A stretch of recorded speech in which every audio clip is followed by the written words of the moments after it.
Good morning, everybody, and Merry Christmas Eve. Jason Russell, branch manager, Caliber Home Loans. I just wanted to reach out today and record a video. I've had a couple of clients reach out and ask me, what the stimulus deal that has been reported means for housing. So obviously there's some now question in the air as to whether or not the stimulus deal as written will actually be passed.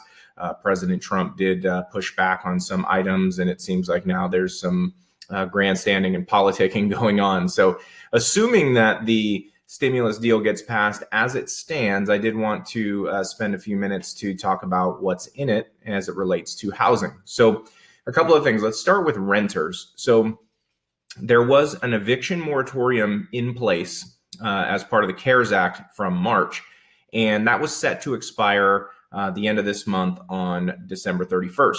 That has been pushed back a month to January 30th, or is it 31st?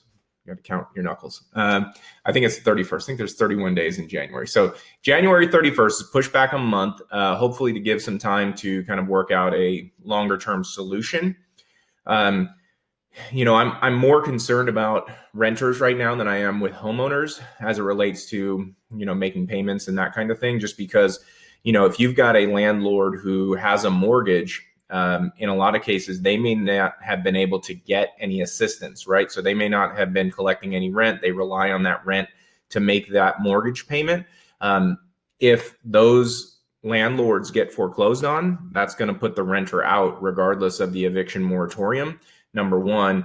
And number two, if the landlord decides once this eviction moratorium is up that, hey, I need to get a tenant in here who can pay so that I can pay this mortgage, then that could hasten the process of evicting folks. So that part's kind of scary when it comes to renters. So I really hope that they can come to some agreement to help folks. It sounds like, according to the National Association of Realtors, about 65% of tenants have been offered some sort of reduced rent or something directly by the landlords over this time, but the other 35% have gotten no assistance and have been relying on this eviction moratorium to keep them in there. So a little concerned about that in the long term.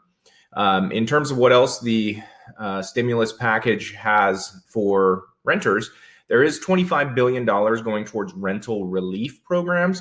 So that's money that's going to go directly to states and counties, and that's going to be how it's split up is going to be based on population. So basically, it'll be money that can be, applied for to go towards helping making rent payments.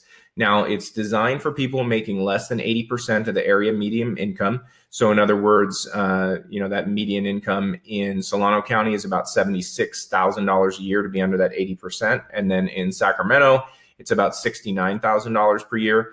But they're going to be giving priority to those folks who are making under 50% of the area median income. So that's $48,000 in Solano County and $43,000 in Sacramento.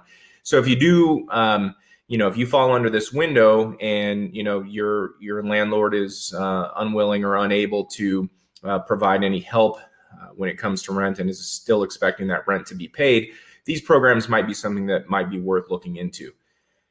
As it relates to homeowners, so the forbearance rules that went into play as part of the CARES Act in March, they remain in effect. So forbearance basically meaning that, you're going to temporarily pause on your mortgage payments, but you're going to be expected to catch them up at some point or another. In some cases, over a 6 to 12 month period, and in other cases could be tacked onto the back of your loan. Kind of depends on the loan type that you have.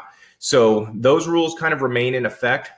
No word yet from Fannie Mae and Freddie Mac, if you have a conventional loan, what those forbearance guidelines are going to look like moving forward and when they're going to start winding that program down.